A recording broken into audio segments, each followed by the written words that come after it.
Hola, somos el equipo de MediHealth University y en el video de hoy te explicaremos qué son los receptores catalíticos. En videos anteriores, que si no has visto te invitamos a consultar para entender mejor este tema, presentamos una introducción a la farmacodinamia y a los distintos tipos de receptores que pueden interactuar con los fármacos, las hormonas y diversas sustancias internas y externas que producen un efecto sobre el organismo. En este caso vamos a hablar de los receptores catalíticos, que son transmembranales, es decir, que se encuentran a ambos lados de una membrana plasmática de la célula, y son macromoléculas de cadenas polipeptídicas que se conforman de tres piezas principales o dominios. Uno extracelular, que sobresale de la membrana y es rico en el aminoácido cisteína. Otro transmembranal, es decir, que es una porción corta e hidrofóbica que atraviesa la membrana de fosfolípidos. Y por último, una región citoplásmica por dentro de la membrana que se une a enzimas intracelulares que, al activarse el receptor desde su porción extracelular, crean una reacción en cadena de más proteínas dentro de la célula para que se genere un efecto biológico, lo que se conoce como transducción de la señal. Existen varios tipos de receptores con estas características. Los principales son los que tienen actividad intrínseca de guanil ciclasa y los de actividad intrínseca de serina o tirosina sinasa. Para fines de este video y del perfil de referencia de la materia de farmacología en la Facultad de Medicina de la UNAM, bastará solamente con que les explique cómo funciona una de las vías de señalización más importantes en la biología molecular y en el funcionamiento del cuerpo humano, que son los receptores con actividad intrínseca de tirosina sinasa. Algunos de los principales exponentes de receptores de tirosina sinasa son los receptores de insulina, de los factores de crecimiento como EGF, PDGF, FGF, VEGF y otros tantos muy importantes para procesos fisiológicos y fisiopatológicos como la proliferación celular, la neovascularización, etc. y que son fundamentales para comprender condiciones como el cáncer.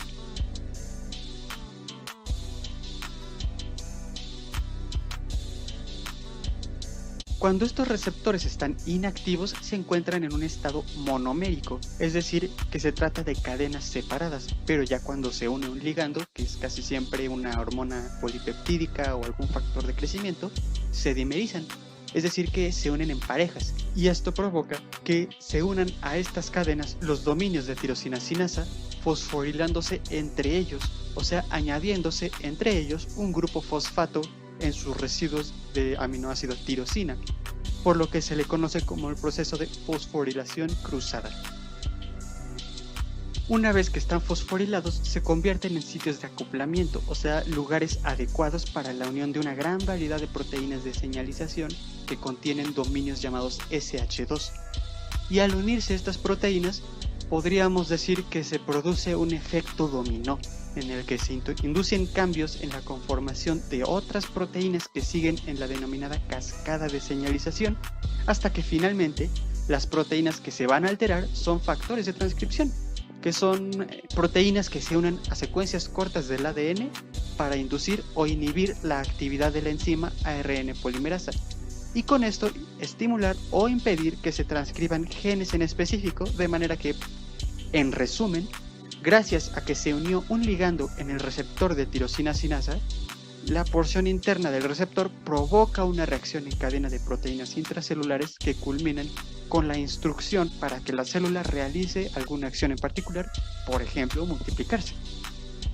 Por lo anterior, los ligandos de este tipo de receptores se definen como reguladores alostéricos, es decir, que la unión de una molécula en una ubicación modifica las condiciones de unión de otra molécula en otra ubicación de la misma enzima, distante de la primera, que es justamente lo que acaba de pasar en el proceso que hemos repasado. La única excepción a todo lo anterior son los receptores de insulina, pues estos ya se encuentran como un dímero y constan de dos dominios funcionales conformados por subunidades alfa y beta cada uno, que al unirse la insulina a las subunidades alfa se crea un cambio conformacional en las mismas que permite la autofosforilación de las subunidades beta, y de ahí todo el resto del proceso ocurre de manera similar a los demás. Así, aunque en su estructura son un poco diferentes, en función, los receptores de insulina siguen siendo parte de la familia de receptores para factores de crecimiento con actividad intrínseca de sinasas de tirosina o RTCas. Ahora, es importante resaltar que los receptores pueden catalizar la fosforilación de residuos de tirosina en distintas proteínas de diferentes vías, por lo que un solo tipo de receptor puede modular varios procesos bioquímicos. Por poner un ejemplo práctico de toda la secuencia que les acabo de explicar, hablemos de una de las vías de señalización más conocidas que siguen este formato, que es la vía JAK-STAT de respuesta a las citocinas. Las citocinas son un grupo de proteínas pequeñas que regulan la función de respuesta inmunitaria e inflamatoria y provocan que las células sanguíneas hagan o dejen de hacer sus funciones principales. Como ya había mencionado, en este proceso se une la citosina al receptor y provoca su dimerización. El dímero recluta a las sinasas, que en este caso se conocen como sinasas llano o se abrevian como JAK, para que se unan a las colas de la porción citoplásmica del receptor. Y ahí,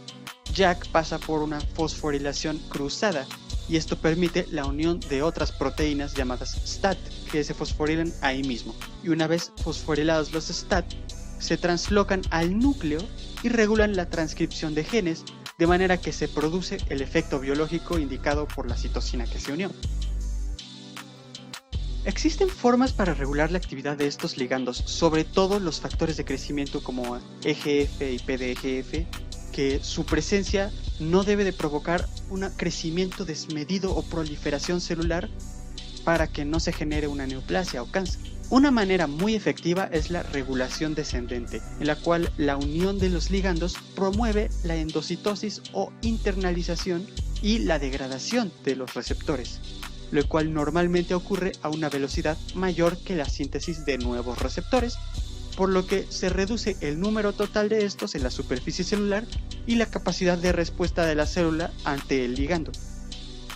De esta manera se evita un exceso de activación de la respuesta celular. Sin embargo, algunas mutaciones genéticas causantes de cáncer interfieren con este proceso, de manera que ya no se pueden endocitar los receptores y se activan continuamente, causando una proliferación celular desmedida. Para contrarrestar esta condición, se desarrollaron los inhibidores de las tirosinasas como trastuzumab o cetuximab,